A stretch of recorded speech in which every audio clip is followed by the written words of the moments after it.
بسم اللہ الرحمن الرحیم۔ جھوٹ بولنا دراصل دل کو مریض کر دیتا ہے اور ایسا مریض دل سکون و اطمینان سے محروم رہتا ہے۔ اس کی دلیل اللہ تعالیٰ کا فرمان ہے وَمِنَ النَّاسِ مَن يَقُولُ آمَنَّا بِاللَّهِ وَبِالْيَوْمِ الْآخِرِ وَمَا هُمْ بِمُؤْمِنِينَ، اور لوگوں میں سے کچھ ایسے ہیں جو کہتے ہیں ہم اللہ پر ایمان لائے اور آخرت کے دن پر ایمان لائے، حالانکہ وہ مومن نہیں ہیں۔ يُخَادِعُونَ اللَّهَ وَالَّذِينَ آمَنُوا وَمَا يَخْدَعُونَ إِلَّا أَنفُسَهُمْ وَمَا يَشْعُرُونَ، وہ اللہ کو اور ایمان والوں کو دھوکہ دیتے ہیں حالانکہ وہ صرف اپنے آپ کو دھوکہ دیتے ہیں اور ان کو اس کا شعور نہیں ہے۔ فی قلوبہم مرض فزادہم اللہ مرضا ولہم عذاب علیم بما کانوا یکذبون، ان کے دلوں میں مرض ہے جسے اللہ تعالیٰ نے بڑھا دیا ہے اور قیامت کے دن ان کے لیے دردناک عذاب ہوگا کیونکہ وہ جھوٹ بولتے ہیں۔ فرمان نبوی ہے کہ تم سچ کو لازم پکڑ لو کیونکہ سچ انسان کو نیکی کی طرف لے کے جاتا ہے اور نیکی جنت کی طرف لے کے جاتی ہے۔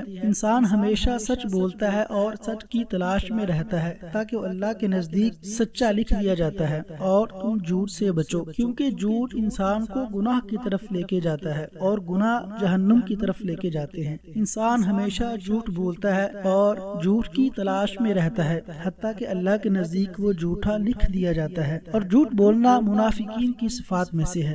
رسول اللہ صلی اللہ علیہ وسلم نے فرمایا کہ منافق کی تین نشانیاں ہیں۔ نمبر 1، اذا حدث کذب، جب وہ بات کرتا ہے تو جھوٹ بولتا ہے۔ نمبر 2، جب اس کے پاس امانت رکھی جاتی ہے تو وہ اس میں خیانت کرتا ہے۔ نمبر 3، جب وہ کسی سے وعدہ کرتا ہے تو اس کی خلاف ورزی کرتا ہے۔ جھوٹا شخص نفسیاتی مریض بن جاتا ہے اور اپنے اس عمل کو مہارت سے تعبیر کرتا ہے۔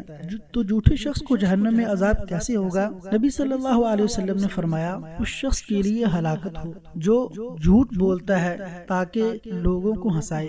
آپ نے فرمایا اس کے لیے ویل ہو۔ 3 مرتبہ آپ نے فرمایا کہ اس کے لیے ویل ہو۔ ویل جہنم میں ایک وادی کا نام ہے جس میں جھوٹے شخص کو پھینکا جائے گا، اور جھوٹ سے بہت سے جرائم جنم لیتے ہیں۔ اللہ تعالی ہمیں اس سے محفوظ رکھے، آمین۔